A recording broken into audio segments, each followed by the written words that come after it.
You're tuning into Black and White Sports on YouTube. The no-holds-barred truth on sports.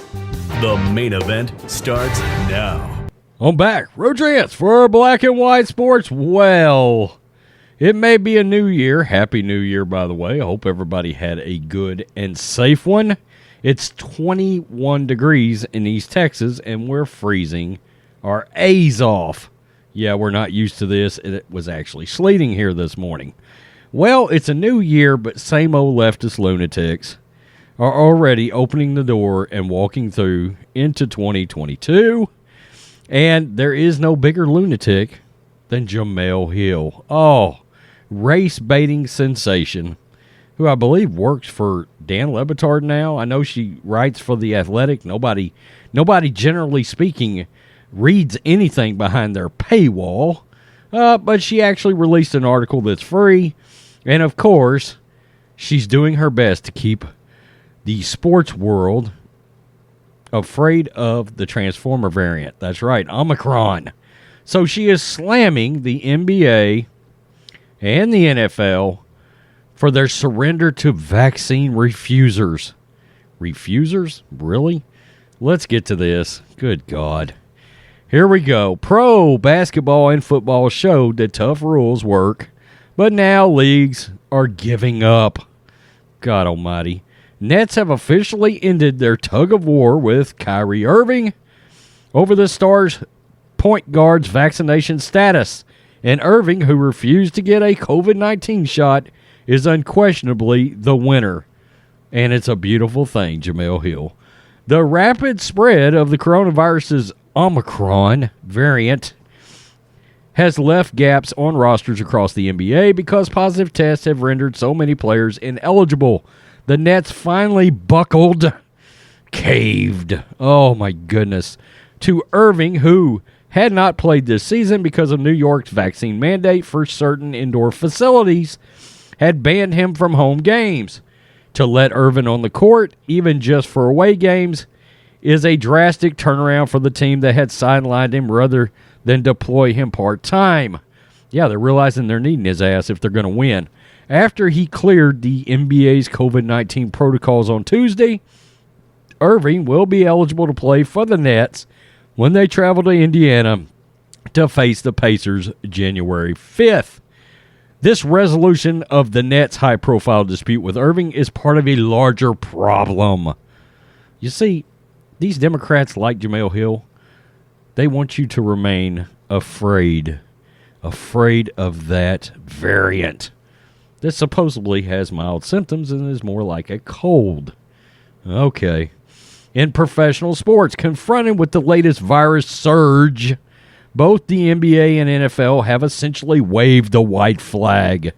They are easing their health rules and sending signals to players who have refused to get COVID-19 shots. Both leagues have adopted a range of health protocols that strongly encouraged vaccinations. It's also called coercion. Yes. In other words, and I'm sorry, there's no way in hell anybody should be treated differently based on how or what they've decided to do when it comes to the damn jab. But now the leagues are choosing instead to cede to the forces of capitalism. Well, they are businesses, and they are in business to make money. Short-term financial concerns are dictating that even as Omicron spreads, the games must go on. And if that means holding vaccinated and unvaccinated players to the same standards, the leagues will do it. Bravo, leagues. I mean, let's face it, the NFL and the NBA haven't gotten a lot of things right, but at least when it comes to the damn virus, they're starting to head in the right direction. After the CDC issued new guidelines on Monday that will shorten quarantine times for anyone who tests positive for the Wuhan virus, the NBA announced that players who test positive will have to isolate for only 6 days rather than 10 if they have no symptoms. The NFL and NFLPA quickly announced that players with positive tests can return after 5 days. Stunningly, and I'm sure appalling to you, Jemele Hill, the two leagues' abbreviated new quarantine timelines apply to both vaccinated and unvaccinated players. Oh my God, the horror. Until now, the NFL has rightly made a point of imposing additional burdens on unvaccinated players. No, it's appalling. Should be illegal, frankly. These players that are unvaccinated ought to be suing these leagues right now. For example, unvaccinated players had to undergo daily testing when the team traveled and could not fraternize with anybody but team personnel. So you wanted to herd them into camps, did you? Sounds familiar. These rules reflected the greater risk that unvaccinated players pose to others. The rules also created strong incentives among the NFL players. The policy helped produce a vaccination rate of more than 94%, far higher than the rate for all American adults. The rate for NBA players is better, even at 97%. Let us stop there, Jemele Hill. How about the fact that people that have gotten the jab and the booster are still spreading this virus like wildfire? Oh, you left that conveniently out of this. Virtue signal much? We know you are the queen of it. Some of these incentives are still in place. And earlier this month, the NFL suspended Buccaneers wide receiver Antonio Brown for 3 games because he bought a fake vaccination card to training camp. But the league started tinkering with its protocols after 150 cases turned up in mid-December. With the NFL playoffs looming. Okay, once again, you just gave them credit for a 94% vaccination rate. And now let us read this. But the league started tinkering with its protocols after 150 positive cases turned up in mid-December. Jemele Hill, can you not draw a conclusion there? With the NFL playoffs looming, this was certainly a convenient time for the league and its health experts to devise ways of getting infected players back on the field faster. Under the old protocols, Colts unvaccinated quarterback Carson Wentz, who tested positive for the virus earlier this week, would not have been eligible to play against the Raiders this Sunday. Now, with a reduced quarantine time, Wentz can take part in the game that could clinch a playoff berth for his team. As well, he should be able to. The NFL and NBA aren't exactly hiding their hand. They're in the business of keeping business going because this is America and capitalism rules, Jemele Hill, and it should. And that in itself should be celebrated. That in itself and the fact that these players, much like the rest of America, want to get back to normalcy.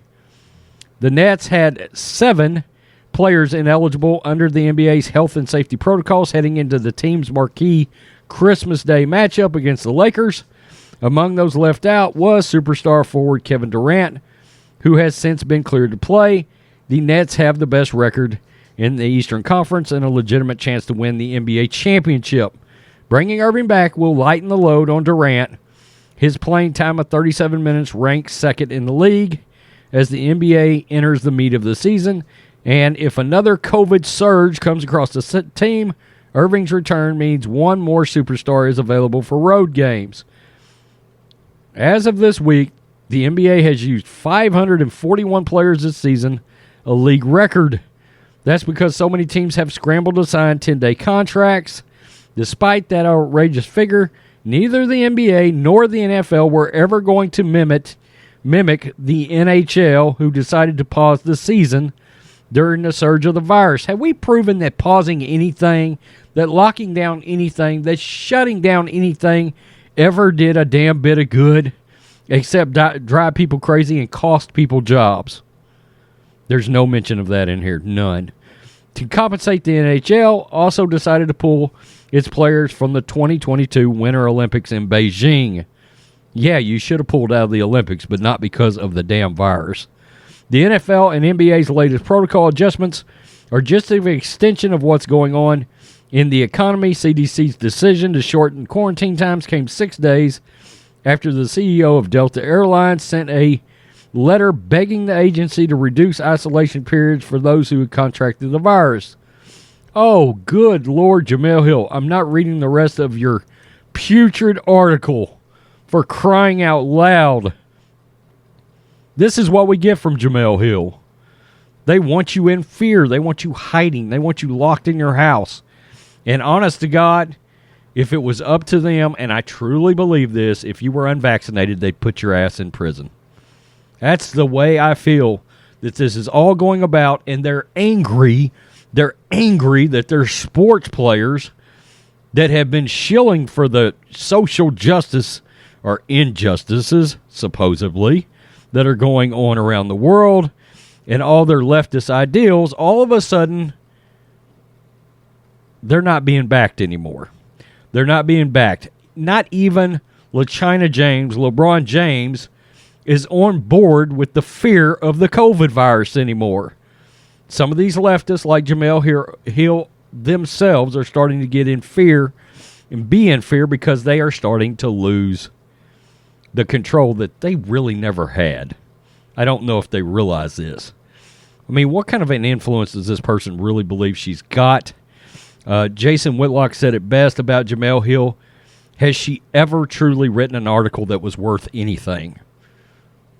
Probably not. Probably not, ever. We don't claim to be journalists or media here, and so I'm not going to ever claim I've written an article worth a damn, but I'm not claiming I'm a journalist either, so you get the point. It's unbelievable. I mean, they want these sports players kept under wraps, kept under their thumb, following in the shadow of Joseph Biden. And now they're worried because even the CDC, see, they're lightening the policies. They're losing control. People are getting back to their normal everyday lives. The new variant is proven to be mild, but it's also proven to be transmittable between vaccinated and unvaccinated people and sports players. They can't play the vaccination card anymore. They're losing their control over people who have been living in fear. Tell me what you think, black and white sports fans. I know our subscribers don't live in fear. Hell, a lot of you probably wish the NBA would stay gone forever. Let them pause the season permanently. Tell me what you think. Peace. I'm out. Till next time. Thanks for watching the show. Be sure to like, comment, and subscribe. Be sure to tune in next time on Black and White Sports.